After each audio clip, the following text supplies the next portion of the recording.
কোরআনকে যারা বন্ধ করতে চাবে, কোরআনের মাহফিলকে যারা বন্ধ করতে চেয়েছিল, কোরআনের কণ্ঠস্বরদেরকে যারা জেলে ঢুকিয়েছিল, আল্লাহ রাব্বুল আলামিন দেখিয়ে দিয়েছেন শেষ পর্যন্ত রান্না করা খাবার খেতে দেওয়া হয় নাই, একটু বক্তব্য রেকর্ড করার সুযোগ দেওয়া হয় নাই, বক্তব্য রেকর্ড না করে পালাতে বাধ্য হয়েছে। কোরআনের উপর আক্রমণ আসে, আল্লাহ আল্লাহর নবীকে অবমাননা করে, কেউ কটূক্তি করে, এই বিশ্ববিদ্যালয় থেকে, নটর ডেম থেকে, ইংলিশ মিডিয়াম থেকে সামিলুনা সামিলুনা আল জিহাদের স্লোগান বের হয়ে চলে আসছে। কারণ এখন আল কোরআনের আলো ওদের জ্ঞান চোখের সামনেও জ্বলে উঠেছে। আমার ভাইরা, এই কোরআন কেন আগমন করলো? কোরআনকে ধ্বংস করার জন্য যুগে যুগে লোকেরা চেষ্টা করেছে, ধ্বংস করতে পেরেছে? পাহাড়ের সঙ্গে মাথা দিয়ে ধাক্কা দিলে পাহাড় ভাঙে না মাথা ভাঙে? কোরআনকে বন্ধ করার জন্য আবু জাহেলরা চেষ্টা করেছে, আবু লাহাবরা চেষ্টা করেছে, ধ্বংস করতে পেরেছে? ওরা ইতিহাসের পাতায় ধ্বংস হয়ে গেছে। কোরআনকে ধ্বংস করার জন্য ইংরেজরা চেষ্টা করেছে। ভারতবর্ষ যখন মুসলিমদের হাত থেকে ইংরেজরা কেড়ে নিল, ইংরেজরা তখন দখল করলো, দাদাদের গাদ্দারি আর মীর জাফরদের গাদ্দারির কারণে ইংরেজরা দখল করলো। এদেশের দালালদের কিনে ইংরেজরা পরামর্শে বসলো, আমরা ভারতবর্ষ দখল করেছি, কি করে আমাদের ক্ষমতা স্থায়ী হতে পারে সেই পরামর্শ দাও। এদেশের ইংরেজ দালালরা পরামর্শ দিল, এদেশে তোমাদের শত্রু, একমাত্র শত্রু হচ্ছে মুসলিম উম্মাহ, মুসলিম জাতি। যতক্ষণ পর্যন্ত মুসলিম জাতি ভারতবর্ষে মাথা উঁচু করে থাকবে, ততক্ষণ পর্যন্ত ইংরেজদের পা স্থায়ী হতে পারে না। এরপরে শুরু হলো ইসলাম ও মুসলিমকে ধ্বংস করার চক্রান্ত।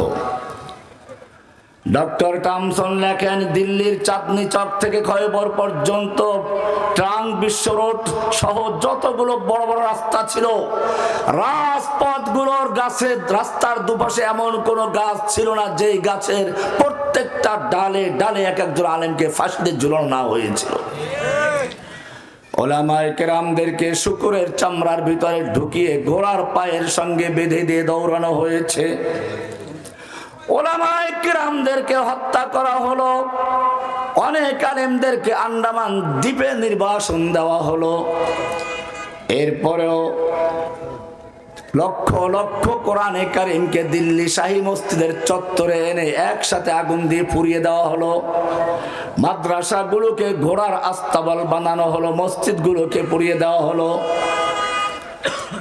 মসজিদ মাদ্রাসার নামে হাজার হাজার একর সম্পত্তি অক্ষ ছিল, সবগুলো অক্ষ সম্পত্তি বাতিল করে দাদাদেরকে জমিদারি দেওয়া হলো।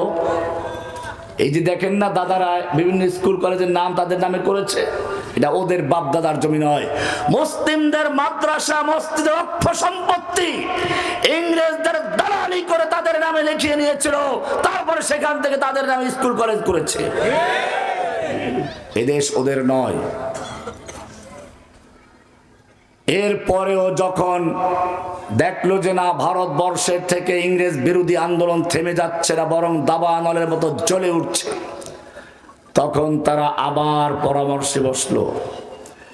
ইংরেজরা পরামর্শে বসলো, দালালদেরকে জিজ্ঞেস করলো, তোমাদের পরামর্শ অনুযায়ী মাদ্রাসা পুড়িয়েছি, তোমাদের পরামর্শ অনুযায়ী মসজিদ বন্ধ করে দিয়েছি, তোমাদের পরামর্শ অনুযায়ী আলেমদেরকে কারাবন্দী করেছি, সাইদিকেও কারাবন্দী করেছি, রহমানিকেও করেছি, মামুনদেরকেও করেছি, হেফাজতকেও করেছি, সব আলেম ওলামাদেরকে কারাবন্দী করেছি, বলো তারপরেও কেন আমাদের বিরুদ্ধে আন্দোলন বন্ধ হচ্ছে না?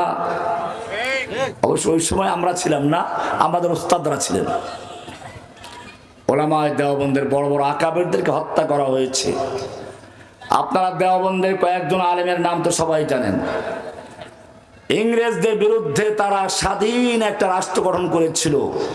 এই স্বাধীন রাষ্ট্রের থানা ভবনকে কেন্দ্র করে এই স্বাধীন রাষ্ট্রের আমিরুল মুমিনিন ছিলেন হাজী ইমদাদুল্লাহ মুহাজির মক্কি রাহমাতুল্লাহ আলাইহি।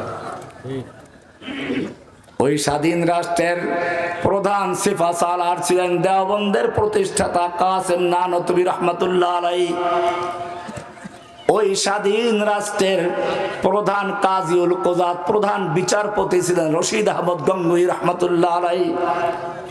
কিন্তু ওখানেও কিছু গাদ্দারির কারণে হাফেজ জামিল শহীদ রহমত শহীদ হয়ে যান, অনেক আলেমদেরকে হত্যা করা হয়। হাজী ইমদাদুল্লাহ মুহাজিরি মক্কি রহমতুল্লাহ হিজরত করে মক্কায় চলে যান। রশিদ আহমদ গঙ্গুহি, কাসেম নানতুবি রহমতুল্লাহ তারা গোপনে চলে যান। এরপরে তারা দেখলেন যে এইভাবে সম্মুখ যুদ্ধকে আমরা পারছি না, পরে দারুল উলুম দেওবন্দের প্রতিষ্ঠা করেন। ইংরেজরা পরামর্শে বসলো, আমরা মাদ্রাসা বন্ধ করেছি, মসজিদ বন্ধ করেছি, ইংরেজ বিরোধী আন্দোলন কেন আবার দাবানলের মতো জ্বলে উঠছে? এইবারে ইংরেজদের দালালরা মাদ্রাসার কিছু ছাত্রদেরকে নিয়ে দেখালো, এই 12-13 বছরের বাচ্চা, 9 বছরের বাচ্চারা, তোমরা কাগজের কোরআন জ্বালিয়ে দিয়েছো, ইটের মাদ্রাসা মসজিদ পুড়িয়ে দিয়েছো, কিন্তু এই যে 12-13 বছরের বাচ্চা, প্রত্যেকটার বুকের ভিতরে 30 পারা কোরআন সংরক্ষিত রয়েছে। যেই কোনো মুহূর্তে তারা কোরআন লিখে দিবে। এই কোরআন তোমাদের এইভাবে ধ্বংস করা সম্ভব নয়। ইন্না নাহনু নাযালনা যিকরা ওয়া ইন্না লাহু লাহাফিজুন। আল্লাহ রাব্বুল আলামিন বলেন, আমি কোরআনকে নাজিল করেছি, কিয়ামত পর্যন্ত কোরআনকে সংরক্ষণ করার দায়িত্বটাও আমি আল্লাহ নিজে গ্রহণ করেছি। জোরে বলুন সুবহানাল্লাহ। কোরআন সংরক্ষণ করার দায়িত্ব নিয়েছে কে? কোরআনকে যারা বন্ধ করতে চাবে, কোরআনের মাহফিলকে যারা বন্ধ করতে চেয়েছিল, কোরআনের কণ্ঠস্বরদেরকে যারা জেলে ঢুকিয়েছিল, আল্লাহ রাব্বুল আলামিন দেখিয়ে দিয়েছেন শেষ পর্যন্ত রান্না করা খাবার খেতে দেওয়া হয় নাই, একটু বক্তব্য রেকর্ড করার সুযোগ দেওয়া হয় নাই, বক্তব্য রেকর্ড না করে পালাতে বাধ্য হয়েছে।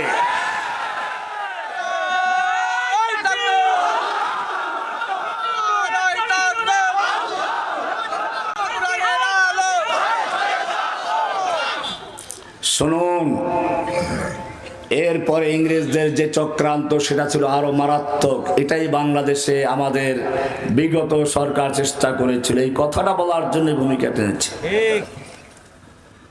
এরপরে শুরু হলো, ঠিক আছে মাদ্রাসা বন্ধ করব না, মসজিদ বন্ধ করব না, মডেল মসজিদ তৈরি করব, মাদ্রাসা তৈরি করব, দালাল আলেম তৈরি করব। সর্বপ্রথম যেই দালালটাকে তৈরি করে তার নাম ছিল গোলাম মাহমুদ কাদিয়ানী। কি নাম? এদেরকে কেন তৈরি করেছিল জানেন? ওরা গবেষণা করে দেখলো এই কোরআনের ভিতরে একটা বিষয় আছে জিহাদ, যে ইসলামের স্পিরিট তৈরি করে, জজবা তৈরি করে, বাতিলের বিরুদ্ধে জান দেওয়ার জন্য প্রস্তুত করে। সুতরাং এই জিহাদটাকে বিতর্কিত করতে হবে, জঙ্গিবাদ আখ্যায়িত করতে হবে, এটাকে সন্ত্রাস আখ্যায়িত করতে হবে। বিতর্কিত করে দিলে মুসলিমরা আর এই পথে হাঁটবে না, তখন আমরা বীর দর্পে শাসন করতে পারবো। এই জন্য গোলাম মাহমুদ কাদিয়ানী বই লেখলো, যেই বইয়ের শুরুতে লেখলো জিহাদ কে নাম ছোড় দো আয়ে ভাইও, ইসলাম মে হারাম হায় কতল কেতাল। জিহাদের নাম ছেড়ে দাও হে ভাই, ইসলামে জিহাদ হারাম। কে বলেছে? গোলাম মাহমুদ কাদিয়ানী। শুধু এ পর্যন্তই নয়, তার উক্তি ছিল কোরআনের সব ভালো, কিন্তু জিহাদের নামে কোরআনের মধ্যে নাউজুবিল্লাহ কিছু দুর্গন্ধ আছে। জিহাদ কে নাম পর বদবু ফেলাতে। 90 ইংরেজ এদেশে, সেজন্য যখন আলেম ওলামাদেরকে জেলে ঢুকিয়েও দেখলো যে না, আন্দোলন দাবানলের মতো জ্বলে উঠছে, তখন ইসলামের সেই স্পিরিটকে ধ্বংস করার জন্য 90 ইংরেজরা দালাল তৈরি করলো। সেও সর্বপ্রথম কিতাব লেখলো জিহাদের বিরুদ্ধে। 1 লক্ষ মুফতির ফতুয়া নামক একটা ভণ্ডামি, একটা ভুয়া কিতাব লিখে সে সারা দেশে ছড়িয়ে দিয়েছে। মিল আছে? ইংরেজরা মাদ্রাসা তৈরি করলো, সিলেবাস তৈরি করার দায়িত্ব দিল ডক্টর ম্যাকলিকে। কাকে? ডক্টর ম্যাকলিরা জানে ইসলামের কোন কোন জায়গায় আক্রমণ করতে হবে। 2 জায়গায় আক্রমণ করেছে। কয় জায়গায়? কয় জায়গায়? ও মুসলিমরা ভালো করে জেনে রাখো, তুমি নামাজ করো, রোজা করো, হজ করো, মিলাদ পড়ো, কোনো সমস্যা নাই। 2টা জায়গা সমস্যা। কয়টা জায়গা? এই 2টা জায়গায় ওরা আক্রমণ করেছে। একটার সম্পর্ক মুসলিমদের হার্টের সাথে, ইমানের সাথে, আর একটার সম্পর্ক হচ্ছে ইসলামকে টিকিয়ে রাখার সাথে, একটার সম্পর্ক হচ্ছে আল্লাহর সাথে সম্পর্ক রাখার ক্ষেত্রে, আর একটা হচ্ছে আল্লাহর রাসূলের মূল দায়িত্বের সঙ্গে। এই সেই 2টা জিনিস হচ্ছে, একটা হলো তাওহীদ, একটা কি? দ্বিতীয়টা জিহাদ। দ্বিতীয়টা কি? তাওহীদ ইসলামের মূল বিষয়। তাওহীদ ইসলামের কি? তাওহীদের প্রথম বাণী লা ইলাহা ইল্লাল্লাহ। ও মুসলিম উম্মাহ ভালো করে জেনে রাখো, এই লা ইলাহা ইল্লাল্লাহর অর্থ পরিবর্তন করে দেওয়া হলো, ইসলামের অর্থ পরিবর্তন করে দেওয়া হলো। ইসলাম মানে শেখানো হলো শান্তি। ইসলাম অর্থ কি শান্তি?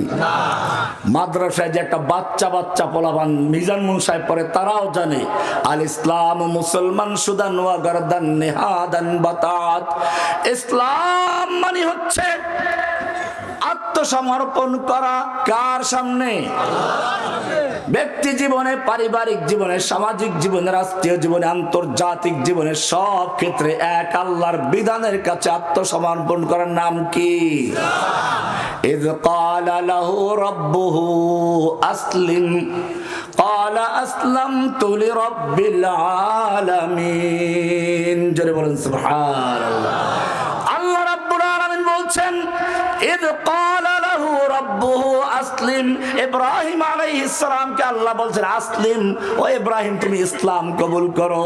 তিনি কি বললেন ঘুমিয়ে থাকো শান্তিতে নাকি? তিনি উত্তর দিচ্ছেন কি শুনুন, قال أسلمت لرب العالمين।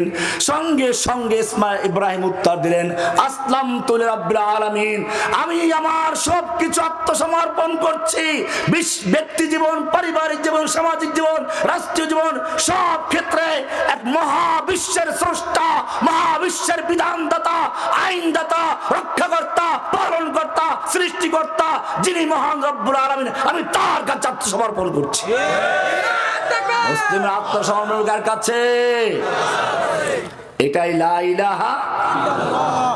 লা ইলাহা ইল্লাল্লাহ ভালো করে শিখে নাও, আগে ইসলামে প্রবেশ করো। এই লা ইলাহা ইল্লাল্লাহ ছাড়া ইসলামে প্রবেশ করা যায় না। লা ইলাহা ইল্লাল্লাহর সাক্ষী দিয়ে না দিলে আজান হয় না। আশহাদু আল্লা ইলাহা ইল্লাল্লাহ। লা ইলাহা ইল্লাল্লাহর সাক্ষী না দিলে ইকামত হয় না। লা ইলাহা ইল্লাল্লাহর সাক্ষী না দিলে তোমার খুতবা হয় না, জুমার খুতবা হয় না। লা ইলাহা ইল্লাল্লাহর সাক্ষী না দিলে তোমার বিয়ার খুতবা হয় না। লা ইলাহা ইল্লাল্লাহর সাক্ষী না দিলে তোমার ঈমানের খুতবা হয় না, ইসলাম কবুল হয় না। লা ইলাহা ইল্লাল্লাহর পাওয়ার এত বেশি, সারা জীবনও যদি কোনো কাফের থাকে মৃত্যুর আগে বিশ্বাসের সাথে একবার শুধু লা ইলাহা ইল্লাল্লাহকে গ্রহণ করে মারা যায়, তার সারা জীবনের গুনাহ খাতা মাফ করে জান্নাতে প্রবেশ করে। এত পাওয়ার লা ইলাহা ইল্লাল্লাহ। জান্নাতের চাবি কি আছে এর ভিতরে? আল্লাহর নবী নবুয়ত প্রাপ্তির পরে তিন বছর পর্যন্ত গোপনে গোপনে ইসলামের দাওয়াত করলেন। এবারে আল্লাহ তাআলা না গোপনে চলবে না। ফাসদা বিমা তুমার ওয়া আরিদ আনিল মুশরিকিন। হে নবী, আপনি আল্লাহর পক্ষ হতে যা আদিষ্ট হয়েছেন, আল্লাহর পক্ষ থেকে যে ওহী প্রাপ্ত হয়েছেন, যে নির্দেশ পেয়েছেন, আপনি প্রকাশ্যে বলুন, আপনি গোপন করবেন না। আপনাকে হেফাজত করার দায়িত্ব নিয়েছি আল্লাহ। জোরে বলুন সুবহানাল্লাহ। হেফাজত করার দায়িত্ব কে? আলেমদের হেফাজত করবেন কে? ওরা যতই মারার চেষ্টা মারতে পারবে। দীর্ঘ 11 বছর 16 দিন পর্যন্ত আমাকে প্রথম তো 1 বছর প্রায় বরগুনা জেলা কারাগারে ডান্ডা বেরি পড়িয়ে তারপরে আমাকে সবসময় জেল করে আটকে রাখছে। এই পাগুলো অচল হয়ে গেছে। শওকত হোসেন নামে একজন জেলার ছিল, সে তাকাই রয়েছে বেরি পড়ানো হয়েছে কিনা। এইভাবে রাখার পরেও মারতে পেরেছে না। হেফাজত করার মালিক কে? আল্লাহ রাব্বুল আলামিন হেফাজত করেন। আল্লাহর নবী আল্লাহর আদেশ পেয়ে সাফা পাহাড়ে উঠলেন। আরবের নিয়ম ছিল প্রতিদিন সকালবেলাকে পাহাড়ে উঠত, কোনো দুশ্মনের আক্রমণ দেখা যায় কিনা, সেনাবাহিনী আসতেছে কিনা। যদি কেউ এরকম দূর থেকে সেনাবাহিনী দেখতে পেত, সঙ্গে সঙ্গে লুঙ্গিটা খুলে মাথার উপরে ঘুরাইতো আর বলতো ইয়া সবাহা, সকালের বিপদ। তো লোকেরা সব যুদ্ধের প্রস্তুতি নিয়ে চলে আসতো। আল্লাহর নবী সে কৌশলটা নিলেন, তবে সাবধান, আল্লাহর নবী ল্যাংটা হন নাই। কি হন নাই? আবার ল্যাংটা হকে খুশি হয়ে যাবে।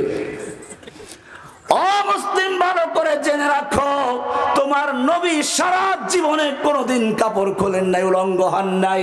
আর সেই নবীর উম্মত হয়ে যখন তুমি ল্যাংটা ফকির দেখো, বলো এর ভিতরে মাল আছে।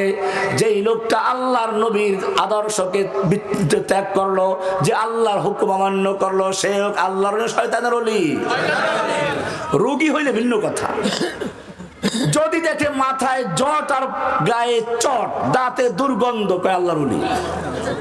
ও মুমিন, ভালো করে শুনে রেখো, তোমার নবী এই চট আর জট পরেন নাই। তোমার নবী পরিষ্কার প্রথম দিকে জুমার দিন গোসল করা ফরজ করে দিয়েছিলেন। গোসলু ইয়াউমিল জুমআতি ওয়াজিবুন আলা কুল্লি মুহতালিম, প্রত্যেক বালেগ মানুষের উপরে প্রতি জুমায় গোসল করা শুরুর দিকে ফরজ ছিল। পরে অবশ্য রহিত হয়, যখন তারা আদব কায়দা শিখছে, তারপর পরিষ্কার পরিচ্ছন্ন শিখেছে, পরে এটা রহিত করে দেওয়া হয়। কিন্তু এখনো জুমার দিন গোসল করা সুন্নাত, এটা মনে রাখবে। তোমার নবী পরিষ্কার পরিচ্ছন্নতার এত গুরুত্ব দিলেন, তোমার নবী দাঁত পরিষ্কার করার গুরুত্ব দিচ্ছেন। লাউলা আন আশুক্কা আলা উম্মতি লা আমারতুহুম বিসওয়াকি ইনদা কুল্লি মসজিদ, আমি যদি আমার উম্মতের জন্য কঠিন মনে না করতাম, তাহলে লা আমারতুহুম বিসওয়াকি ইনদা কুল্লি সালাতিন, আমি প্রত্যেক সালাতের সময় মিসওয়াক করাকে ফরজ করে দিতাম। মিসওয়াক করা ফরজ করে দিতাম। এখন অবশ্য মিসওয়াক করা ফরজ করা হয় নাই, সুন্নাত। শুধু সুন্নাত না, যদি মিসওয়াক করে এক ওয়াক্ত নামাজ পড়া হয়, মিসওয়াক ছাড়া পড়লে যে পরিমাণ সওয়াব পাওয়া যায়, মিসওয়াক করলে তার চেয়ে 25 গুণ সওয়াব বেশি পাওয়া যায়। যেই নবী আতর ব্যবহার করতেন, রাস্তা দিয়ে চলে গেলে 1 ঘন্টা পরে কেউ গেল বুঝতে পারতো এই রাস্তা দিয়ে আমার নবী চলে গেছেন, এত সুন্দর সুগন্ধি ব্যবহার করতেন। আর সেই নবীর উম্মত যখন দেখে কোনো ল্যাংটা ফকির, মলা, চট আর জট পরা, আবার চট করে ঢুকে পড়ে না, কি বলছি বুঝেন নাই? চট করে কেউ ঢুকে পড়ছে তা বলছি না, চট আর জট পরে, মুখে ময়লা, দাঁতে ময়লা, মাছি ভ্যান ভ্যান করে খায় গাঁজা, এরপরে বলে আল্লাহর ওলি। এগুলো আল্লাহর ওলি না শয়তানের ওলি? বলছিলাম আল্লাহর নবী সাফা পাহাড়ে উঠলেন, জোরে ডাক দিলেন ইয়া সাবাহা, সকালের বিপদ। আওয়াজটা সেই যুবকের যে মক্কায় আল আমিন নামে খ্যাত, যে কখনোই প্রতারণা করে না, ধোঁকাবাজি করে না। মক্কার সব নেতারা হাজির হয়ে গেছে। এইবারে আল্লাহর নবী সব নেতাদের সামনে উপস্থিত হয়ে বললেন, ও মক্কার নেতারা, আমি তোমাদেরকে যদি বলি এই পাহাড়ের অপর প্রান্তে শত্রু বাহিনী ওত পেতে বসে আছে, তোমরা আমার কথা বিশ্বাস করবে কি? সব নেতারা এক বাক্যে বলে উঠলো, অবশ্যই বিশ্বাস করব। মা জাররাবনাকে কাযিবান কত্তু, আমরা তোমার থেকে কখনো মিথ্যা কথা শোনার অভিজ্ঞতা অর্জন করি নাই।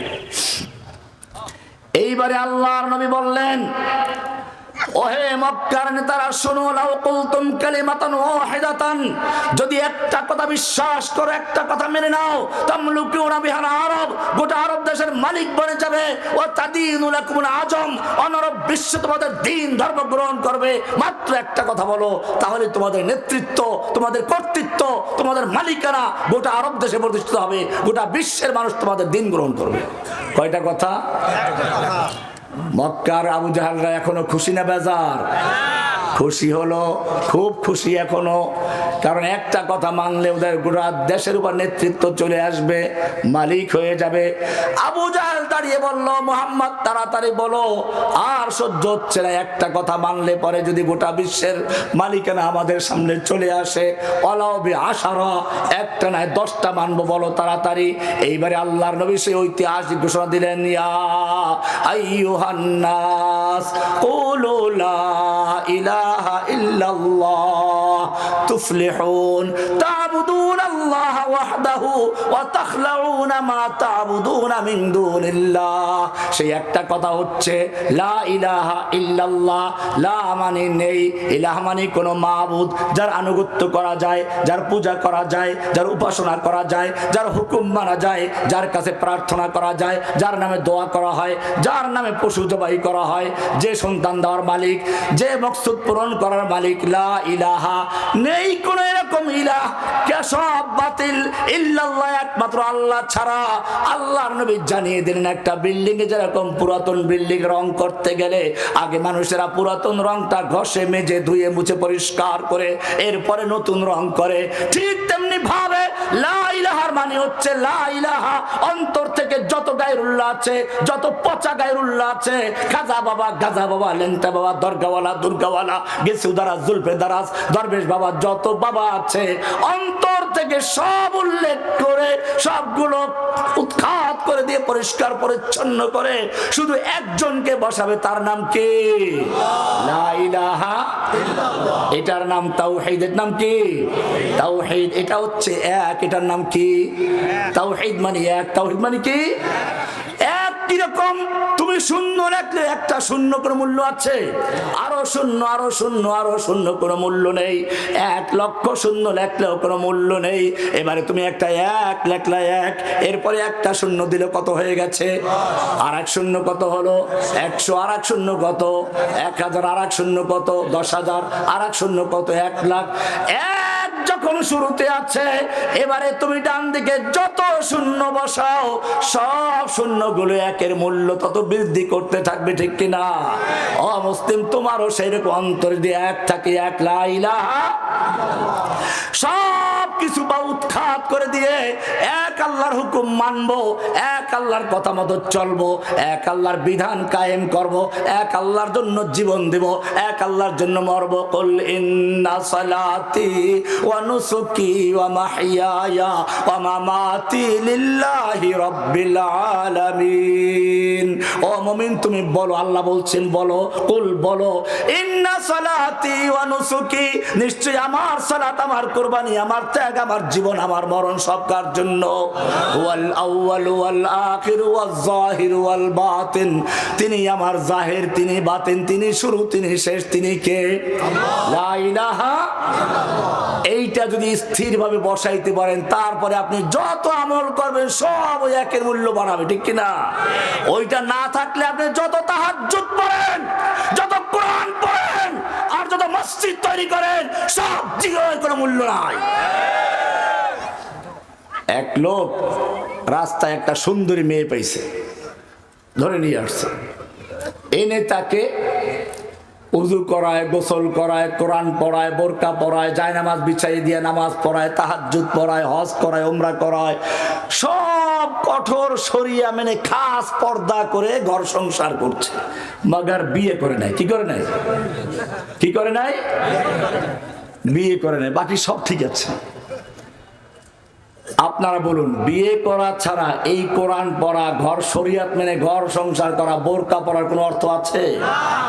বিয়ে করা ছাড়া যেরকম ভাবে বোরকা পড়লে, কোরআন পড়লে, নামাজ পড়লে, হিজাব করলে, কঠোর শরিয়া মেনে ঘর সংসার করলে, হালাল হারাম বাছাই করলেও কোনো মূল্য নাই, ঠিক তেমনি ভাবে তোমার লা ইলাহা ইল্লাল্লাহ যদি ক্লিয়ার না থাকে, আশহাদু আল্লা ইলাহা, এটা যদি ক্লিয়ার না থাকে, এটা যদি তোমার পরিষ্কার না থাকে, তোমার অন্তরে আল্লাহ ছাড়া অন্য কিছু থাকে, তাহলে তোমার সব জিরো, তোমার বরবাদ।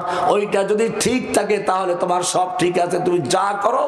এমনকি ভুল ভ্রান্তিও যদি করো, কোনো পাপটা করে ফেলো, তওবা করার সুযোগ পাও নাই, আল্লাহ চাইলে তোমাকে ক্ষমাও করে দিতে পারেন। কোরআন পরিষ্কার বলছে সূরা নিসা 4 নম্বর সূরার 48 এবং 116 নম্বর আয়াতে বলছেন, ইন্নাল্লাহা লা ইয়াগফিরু আন ইউশরাকা বিহি ওয়া ইয়াগফিরু মা দুনা যালিকা লিমান ইয়াশা। নিশ্চয় আল্লাহ ক্ষমা করেন না যদি আল্লাহর সঙ্গে শিরিক করা হয়। এছাড়া যত গুনাহ আছে আল্লাহ তাআলা যার বেলায় চান তওবা ছাড়াও ক্ষমা করতে পারেন। যে বলেন সুবহানাল্লাহ। গুনাহ নিয়ে মরে গেছে কিন্তু তওবা করার সুযোগ হয় নাই। কয় দেখো শিরিক আছে কিনা, শিরিক যদি না থাকে আল্লাহ বলেন আমি মাফ করতে পারি, কিন্তু শিরিক নিয়ে যদি যাও তোমার যত তাসবিহ তাহলিল ইবাদত থাকবে আমি ক্ষমা করব না। ও মুসলিম, পরিষ্কার হয়ে গেল। আল্লাহ আরো বলেছেন, ইন্নাহু মান ইউশরিক বিল্লাহ, যে ব্যক্তি আল্লাহর সঙ্গে শরীক করে, অংশীদার করে, ফাকাদ হারামাল্লাহু আলাইহিল জান্নাহ, আল্লাহ তার উপরে জান্নাতকে হারাম করে দিয়েছেন। বলবেন জান্নাত তো হারাম, তাতে সমস্যা নাই, আরাফে যাব। কয় না, ওয়া মাওয়াহুন নার, ওর ঠিকানা হলো জাহান্নাম। কয় তাতেও সমস্যা নাই, আমাকে পিসা হুজুর আমাকে ছাড়াই নিয়ে আসবে। আল্লাহ বলেন, ওয়া মা লিয-যালিমিনা মিন আনসার, যারা শিরিক করে মারা যাবে তাদেরকে কোনো সাহায্যকারী থাকবে না, কোনো পীর বাবাও পারবে না, আল্লাহর নবীও পারবেন না। আল্লাহ নবীর চাচা আবু তালেব সারা জীবন নবীর পক্ষে কাজ করেছেন। মৃত্যুর সময় আবু তালেবের মাথার কাছে গিয়ে আল্লাহর নবী হাজির হলেন, বললেন চাচা তুমি শুধুমাত্র বলো লা ইলাহা, এই সাক্ষীটা দাও, এই সাক্ষী না দিলে আমি তোমার জন্য সুপারিশ করার সুযোগ পাবো না, অধিকারটাই পাবো না। তুমি খালি বলো লা ইলাহা আশফা লাকা, সুপারিশ করতে পারবো। মুহাম্মাদুর রাসূলুল্লাহর স্বীকৃতি দেওয়া লাগবে না, এটা তোমার জন্য আমি আল্লাহর কাছ থেকে ক্ষমা করাতে পারবো।